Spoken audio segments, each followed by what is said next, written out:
bearing down on the island of Bermuda. The National Hurricane Center calls a Category 3 storm extremely dangerous, with maximum sustained winds of 124 miles, 20 miles per hour. This is actually a view of Nicole from the International Space Station. The British territory is getting pounded with strong winds, heavy rain, and damaging storm surge. Our Don Daler is in the town of Hamilton with the latest, and he joins us by phone. Don, what can you tell us? What are the conditions there right now? Well, I'm sitting on the covered porch of the Coral Beach Club, and I have to tell you, I'm looking out now at palm trees that are still being buffeted by high winds. I'm looking at heavy surf, but it is much less violent than it was just a few hours ago. When Nicole slammed ashore, it was one of the most fierce storms I've ever been through, and I think this is my fifth hurricane. The trees were bent sideways. I literally could not stand up in the wind. That's how fierce it was. When the eye finally passed over around 11 o'clock this morning, we made our way out to try to assess the damage.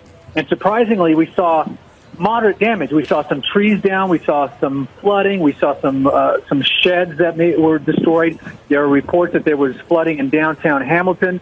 And I preface that all by saying that we don't know what's happening on the north side of the island now that the major part of the storm has moved past us here in the south to the north. But all reports that we're hearing is that there was not any serious damage and no fatalities, which is amazing because this was a terrific storm, just breathtaking in its intensity. And honestly, I think that there are three main reasons why it didn't suffer as much damage as almost any other place that faced a Cat 3 or a Cat 4 storm would.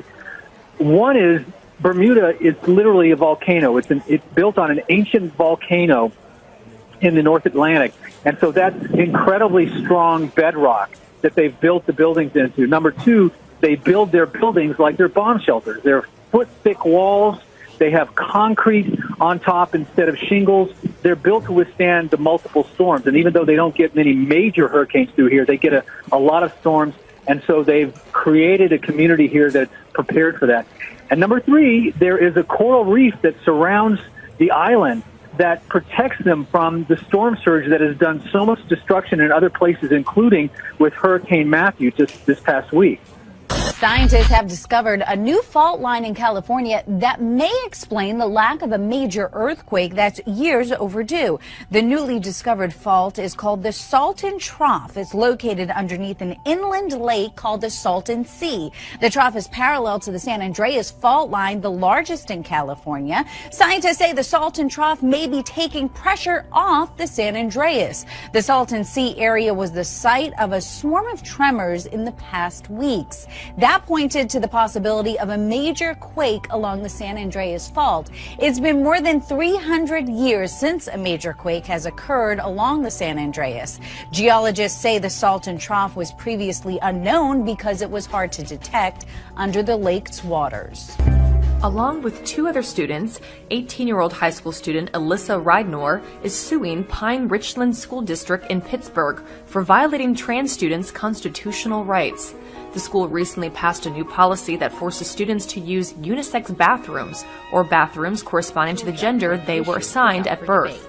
Already nationally a contentious issue, the school district's new policy is a step backwards for trans rights in a state where many school districts are moving towards more trans-inclusive policies. I'm Laura Harris, and we have some breaking news for you right now. Just in, Legoland is being evacuated after a bomb threat was made at the theme park. We're being told right now the theme park is sending tweets to people who were there saying the park will be closed for the remainder of the day. Winter Haven police are on scene right now trying to investigate to see exactly what happened. If you're not familiar with this area, take a look at this map here.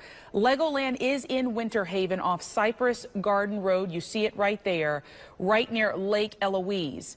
It sits on about 128 acres, so you can imagine what kind of undertaking it is to get all of these people evacuated from the park.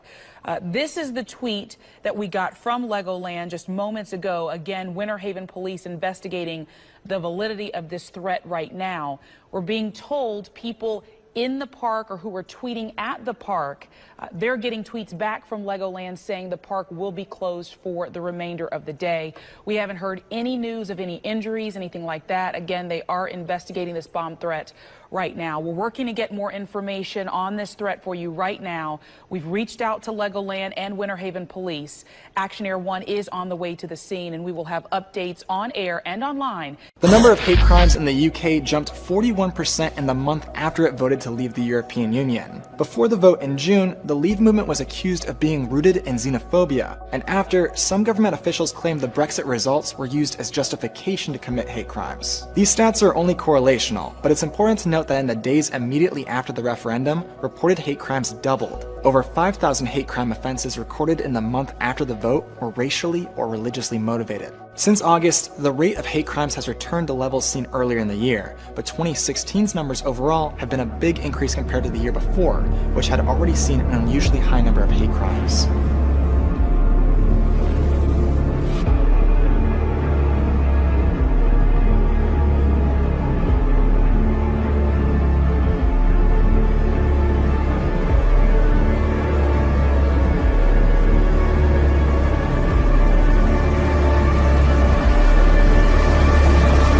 One of Vladimir Putin's most powerful supporters, a man who just won big in a parliamentary election in Russia, makes a menacing prediction. Vladimir Zhirinovsky, an ultra-nationalist firebrand who now leads Russia's third biggest party, warns Americans about their votes. They're voting for peace on planet Earth if they vote for Trump. But if they vote for Hillary, it's war. Zhirinovsky says Hillary Clinton, quote, craves power, that she'd create panic if elected. Then he goes even further. If Hillary Clinton wins, it will be the last U.S. president ever. The Kremlin scrambled to distance itself from Zhirinovsky, a foreign ministry spokeswoman telling CNN that was just his personal opinion. But analysts say Zhirinovsky is helping Putin. President Putin has stoked nationalism in Russia in recent years in order to shore up political support, and so it's useful for him when he has these types of ultranationalist characters like Zhirinovsky making these kinds of remarks. Meanwhile, tonight, Putin and his inner circle are pushing back against the latest allegations Putin's government for hacks of the Democratic Party, accusing the Kremlin of trying to destabilize America's political system. Putin says the U.S. is trying to deflect from the damaging content of the stolen emails. They started this hysteria, saying that this hacking is in Russia's interests. This has nothing to do with Russia's interests. Analysts say if there's anything to what U.S. officials accuse Putin of doing, this is unprecedented. It's extraordinary for a foreign leader to go to these lengths to interfere in an American election. And, I think it shows how bad the relationship is between the United States and Russia at this point. Experts say if his hackers are meddling in America's election, it's a cold calculation by Putin. What he wants to show is that whoever it is who becomes the American president after November 8th is as flawed as the next person. Americans are getting ready for new fighting in Iraq. Iraq's army is preparing an assault on Mosul, the country's second largest city. It has been under ISIS control for 2 years. Holly Williams got rare access to the base where American advisors are helping the Iraqis get ready. She is now in Erbil, Iraq. Holly, good morning. Good morning. American troops thought they'd left Iraq for good back in 2011, but fast forward 5 years and there are now around 6,000 U.S. service members back here again, preparing for what could be a decisive battle against ISIS. 40 miles outside Mosul, Gayara Air Base was ISIS territory just over 3 months ago. Now recaptured, it's operated by the 101st Airborne Division from Fort Campbell, Kentucky. Anything else going on? Nearby Camp Swift will be the headquarters for the Mosul battle, where officers from the U.S. coalition and Iraq are working together. Colonel Brett Sylvia did 2 tours of Iraq after the U.S. invasion of 2003, but insisted that this time around, American troops are not here for combat. That is not the fight that we have today. Today we advise them and we assist them. So you won't be fighting on the front lines? No. And yet we've seen Americans lose their lives here over the last few months. Well, this is a combat environment. It's not to say that it's not dangerous here.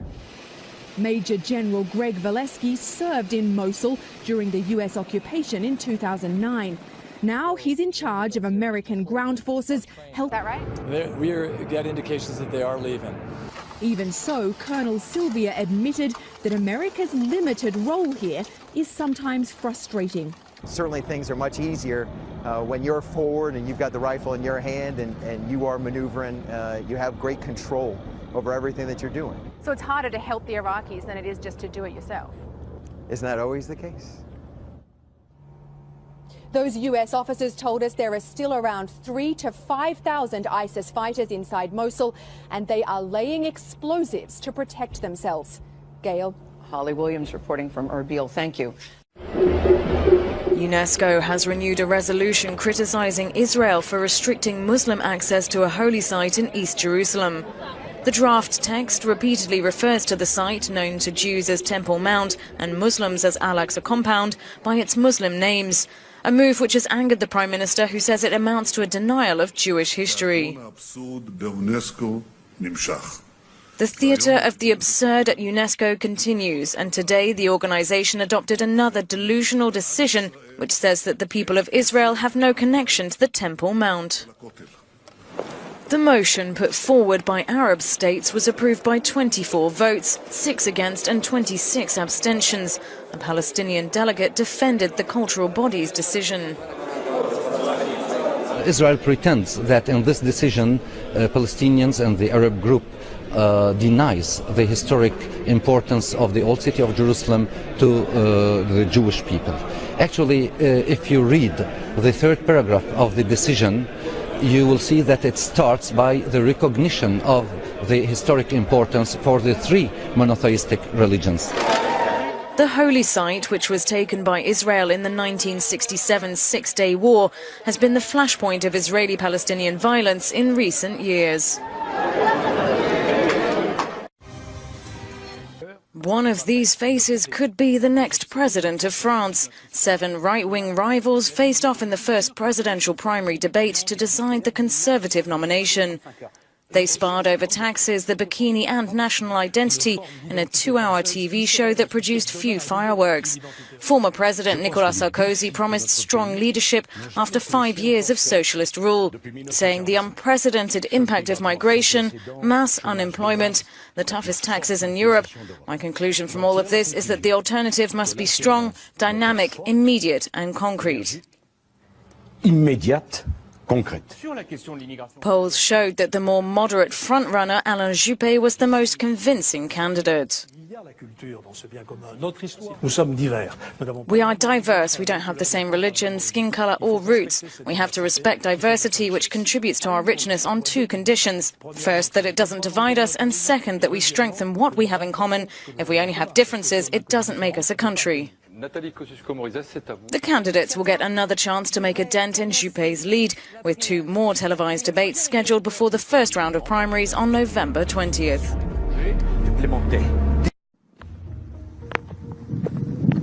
Ej, ty brałeś tu pijanide.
Face. Face. Holy frig.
The road, looking at the beautiful clouds, and then this face, literally giant fucking alien head.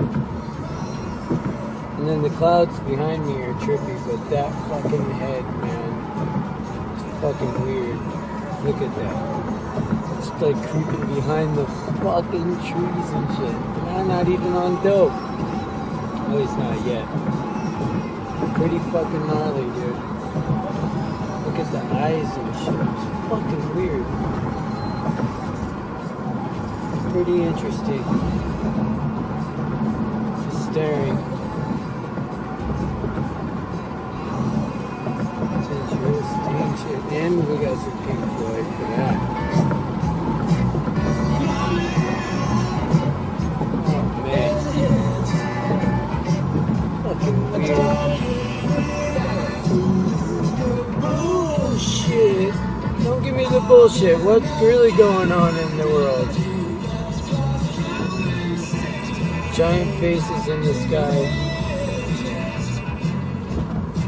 Crazy. Stop sign.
June 6, 2017. We are looking at Red Dog to the southeast. Keep your eye on this area over here.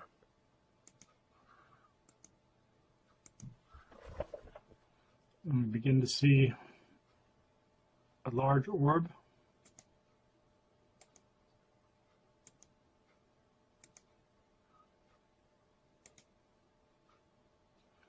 You can see some detail on that, some stripes.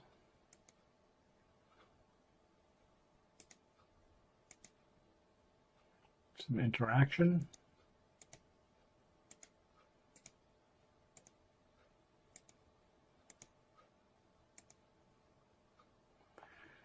You see the chem plane coming.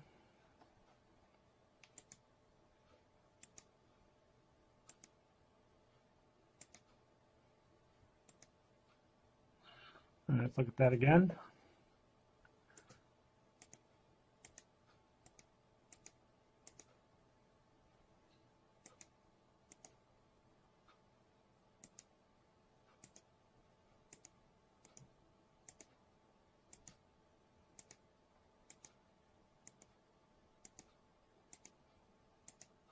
Pretty amazing.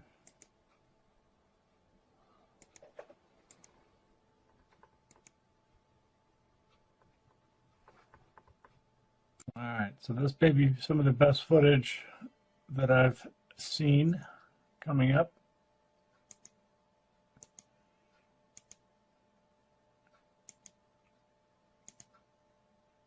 Right there.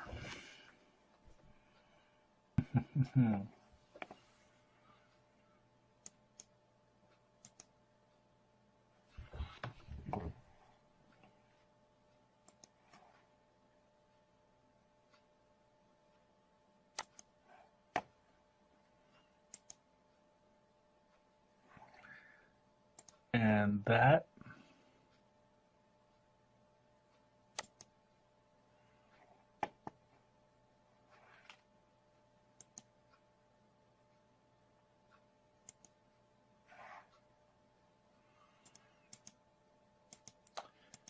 yep, I think that's one of my favorites right there.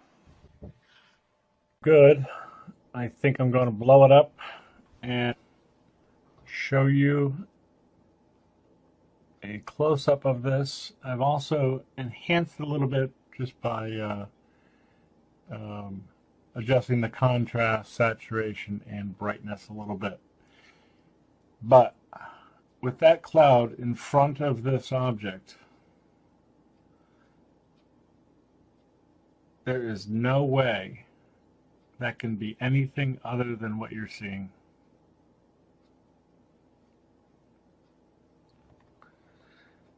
I know some of you have started to question, oh, I think maybe that's a lens flare and that sort of thing. You know, some of these could have been lens flares. I will agree with that. There is no way this can be a lens flare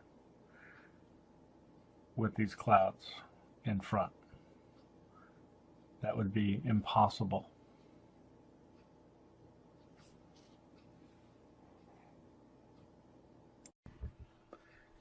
You know, it's this sort of thing. I walk outside and I see this and it just kind of makes me sick. You know, I don't really know exactly what the purpose is. I mean, I know a lot of the theories and things like that. I don't know what's in it, but it's just kind of like, what the heck is going on? It just kind of spooks me out a little bit. Okay, so I think I see something here, and after listening to Scott and Claudia, the physicists on the NIBIRU channel, they were talking about a pretty large object that's close, and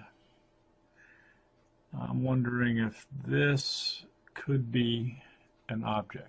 So I'm going to play with the brightness a little.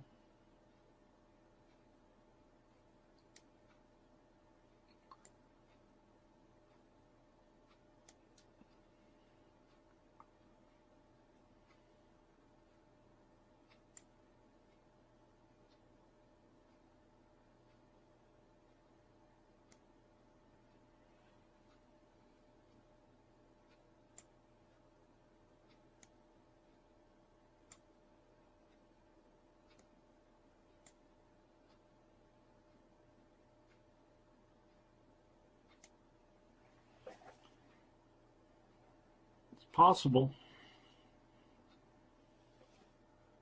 very possible. All right, well, I thought this object was strange enough to want to show you this little thing right here.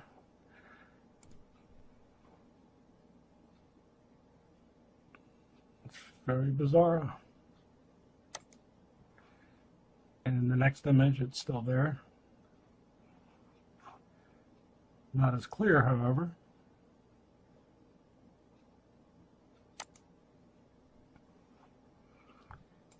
And I did enhance it a little bit.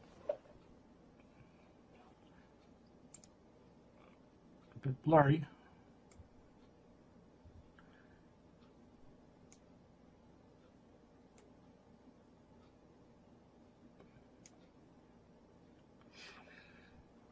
But interesting nonetheless. You know, it almost, these things almost look like it could be craft or something like that. But you know, could this be the light coming from the back of an object here? Very possibly. Do not know.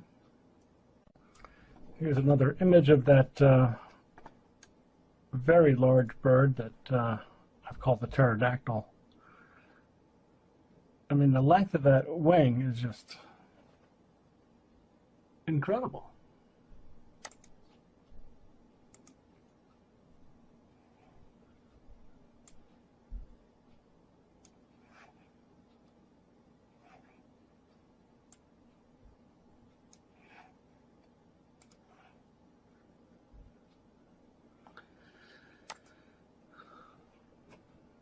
Tough to see when it gets pixelated like that, but nevertheless, this is the same, probably the same big, large flying creature we've seen in the same area now for quite a few months.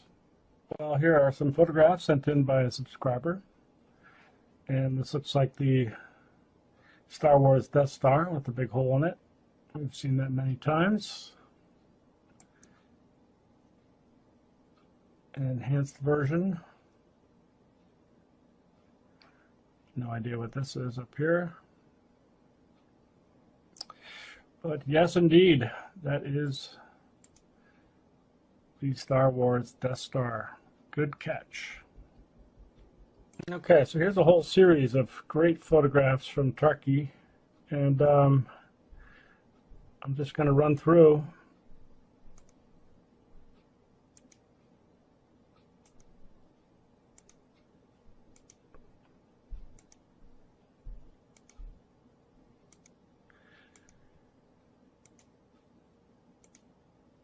This is looking to the south, about 215. Chemtrail in front.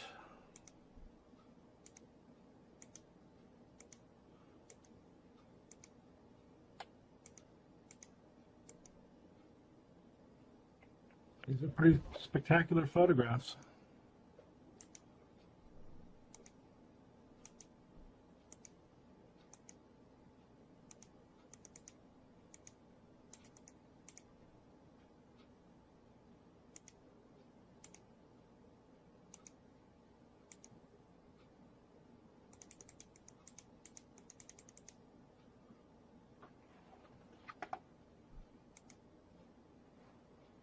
I'm trying to hide it here.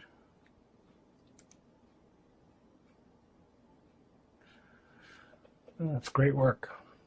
Great work. Let's go backwards now.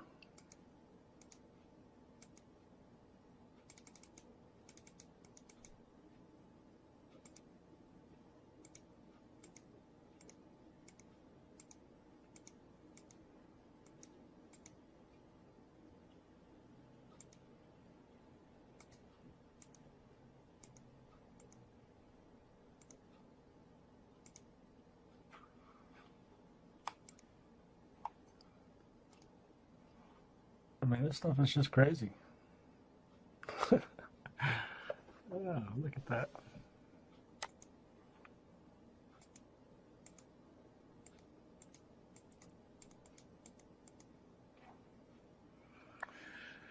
Wow is all I can say. And our last picture for this video is something that was sent in by Kathy.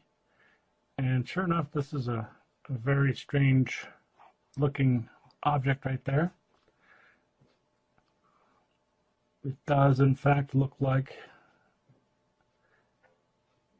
the Star Wars Death Star. So I've enhanced it a little bit.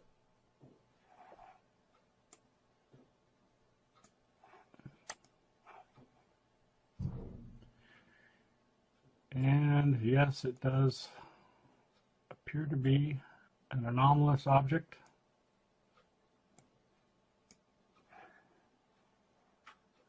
Right next to our sun.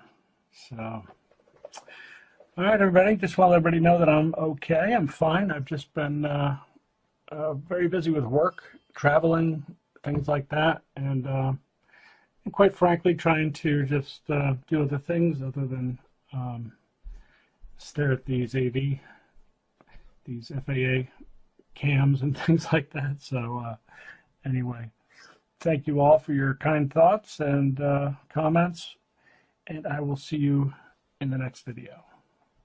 Bye-bye.